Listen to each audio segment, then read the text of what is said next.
దివంగత నేత ఎన్టీఆర్ పార్టీ స్థాపించిన నాటి నుండి నేటి వరకు టీడీపీ పేద బడుగు బలహీన వర్గాల వారికి ఆశాజ్యోతిగా నిలవడం జరిగిందని పెడన నియోజకవర్గం ఎమ్మెల్యే అభ్యర్థి కాగిత కృష్ణప్రసాద్ అన్నారు.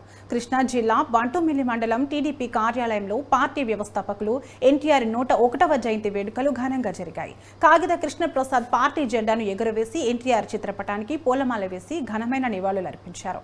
రానున్న రోజుల్లో కూటమి అభ్యర్థులు గెలుపు బాటలో పయనిస్తారని ఆయన తెలిపారు. మన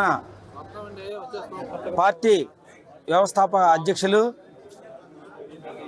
నందమూరి తారక రామారావు గారు 101వ జయంతి సందర్భంగా ఇక్కడికి వచ్చినటువంటి ఆయనకి నివాళులు అర్పించడానికి వచ్చిన ప్రతి ఒక్కరికి నా నమస్కారాలు తెలియజేసుకుంటున్నాను.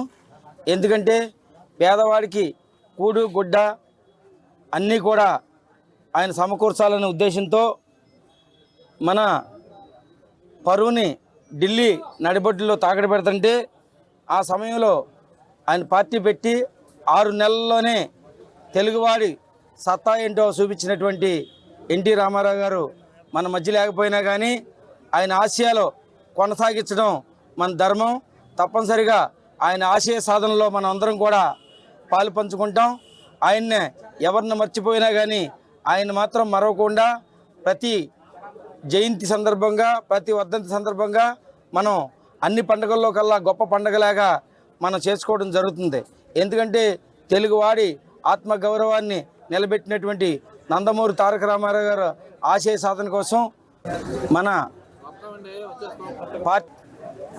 తెలుగువారి గుండె చప్పుడు, తెలుగువారి యొక్క ఆరాధ్య దైవం, తెలుగు జాతి ఔన్నత్యాన్ని చాటి చెప్పినటువంటి వ్యక్తి, తెలుగుదేశం పార్టీ వ్యవస్థాపక అధ్యక్షులు నందమూరి తారక రామారావు గారికి జయంతి సందర్భంగా ఆయనకి ఘనమైనటువంటి నివాళులు అర్పించుకుంటూ మరి ఆంధ్రప్రదేశ్ రాష్ట్రంలో పేద బడుగు బలహీన వర్గాలకి అభ్యున్నతి కోసం కృషి చేసినటువంటి వ్యక్తి ఎవరైనా ఉన్నారంటే అది నందమూరి తారక రామారావు గారే.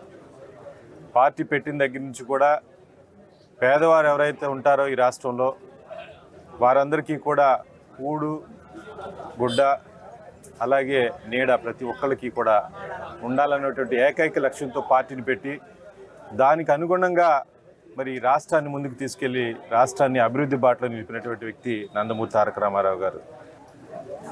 తెలుగువారి గుండె చప్పుడు, తెలుగువారి